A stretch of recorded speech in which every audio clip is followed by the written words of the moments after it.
Hey YouTube, the video title is just kind of poking fun a little bit at some of the stock guys I've read before where they absolutely can't stand that we are so presumptuous to think that we're actually awake because we buy precious metals, so just making a little joke. But I would actually like to discuss my viewpoint that is evolving a little bit on people flooding into the precious metals market. Before I get there though, this weekend Golden Pharaoh put out some videos, including a pretty impressive unboxing. I don't want to give anything away, but it's really fun to watch, and the stuff that he bought was pretty mind-blowing. I mean, my jaw hit the floor. I'll put a link at the bottom of this video if it's okay with him, but I really think you guys should check it out. It's pretty impressive. Sometimes I like to think about and ask myself just how small the silver market is. And I know the answer to that intuitively, right? In my area alone, we have really 2 local coin shops. And honestly, I think in my stack is pretty modest. I honestly think that I have more silver than those guys do, as far as day-to-day what to buy. Certainly a better variety.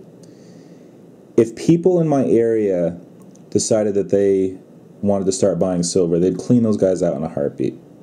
Some of it is a little bit overpriced, numismatic stuff. I went in the other day and, a BU Franklin half for $25. That's a little expensive. I prefer to cherry pick the 90% bucket. But the point is, it wouldn't take long to clean those guys out. And you always think about, APMEX has all this silver, and Gainesville Coins does too. It wouldn't take a lot of people buying to really squeeze the silver market. It is that small. So I was thinking about YouTube, and a lot of us just think that it's a great place to hang out for silver enthusiasts, right? You could look at other message boards and everything else to get a gauge. But just looking at the size, I was looking at how many unique visitors every month YouTube has. Okay, they have 800 million unique visitors each month. 800 million. That's huge. My son had asked me to look up who has the most subscribers. So we're playing around, and I came across this video of something called GF versus BF, or BF versus GF, boyfriend versus girlfriend. They have 1 million subscribers. 1 million. So I decided to check it out, and I'm kind of sorry I did, to be honest with you. It was absolutely unwatchable and awful. Go to YouTube and type in BF versus GF cookie face. Okay, basically the premise of the video was, at the end, the guy puts a cookie on his face and tries to eat it without it falling off. 1 million people watching this.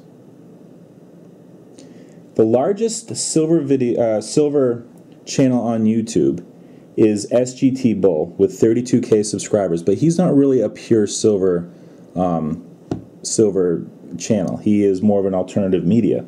So if you want to go to the next step, it's Chris Twain. I mean, he's been pretty much thought of as the guy. He has 27,000 subscribers. 2.7% the amount of boyfriend versus girlfriend making cookie face videos. Okay, and if you want to go even further, of the 800 million unique visitors, Chris Twain's 27,000 equates to 0.00337%. A minuscule number. If that doesn't tell you that there's plenty of room for growth, I don't know what does. But what's it going to take? The script has always been, and then this will happen and people will flood into precious metals, right? Whether it's an event, a dollar collapse, or something will happen and people will flood into precious metals. I don't think that's going to happen like that. I think we're going to keep seeing incremental gains like we have been. People are conditioned to think a certain way. And sometimes they need to be nudged or pushed to do it a different way. A lot of people simply don't think for themselves. And why would they? Since they were young, they've been told to think a certain way about money. You put it in the bank, or you invest in stocks, or you buy real estate, nobody ever says you should buy precious metals. Nobody. It's very, very rarely done. And most people think of it as coin collecting. Very few people think about it as silver stacking. That was a term that I only came across not too long ago. People also follow a script. The next financial meltdown that we have, okay, and I have no question at some point there will be one, people will look back to 2008 and think, okay, it's deflationary, I should be hoarding cash. But you know what? The next one may not be deflationary, it may be inflationary. It may be a loss of confidence in the dollar that really pushes us into our next crisis. And of course, that would be good for this. I don't even know why I brought this up. I can't stand that I overpaid for this thing. A PF65 64 Kennedy proof. It's funny, it just always irks me. I bought 3 of them a long time ago. One of my mistakes. My silver humble pie, as Cliff Search calls it. People will try to follow the same script. I think part of the reason I think that we're in trouble is they're doing all this quantitative easing. Basically, they want businesses to hire. But businesses aren't going to hire unless there's demand for their products. How can there be demand for their products when everybody's paying so much for food and energy and health insurance? It's like an endless circle. And you know what? Businesses, out of the goodness of their heart, are not going to give out raises because the unemployment rate's so high. It's a buyer's market for employers. They're not going to do it. So all that's going to end up happening is things are going to get more expensive, and it's going to squeeze the average person even more. Not to mention, this unemployment problem is causing a skill erosion amongst most employees. Think about how hard it is to go back to work after taking a 2-week vacation. Now picture taking 2 years off. Your skills erode. It's not a good situation.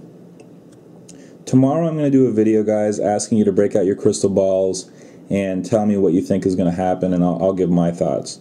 But, I mean, this is kind of laying the groundwork a little bit, right? But people are conditioned to think about how to invest their money a certain way. Tell you what, in 2008, people always think about gold and silver as a safe haven. I'd never even considered buying gold or silver. Never considered it.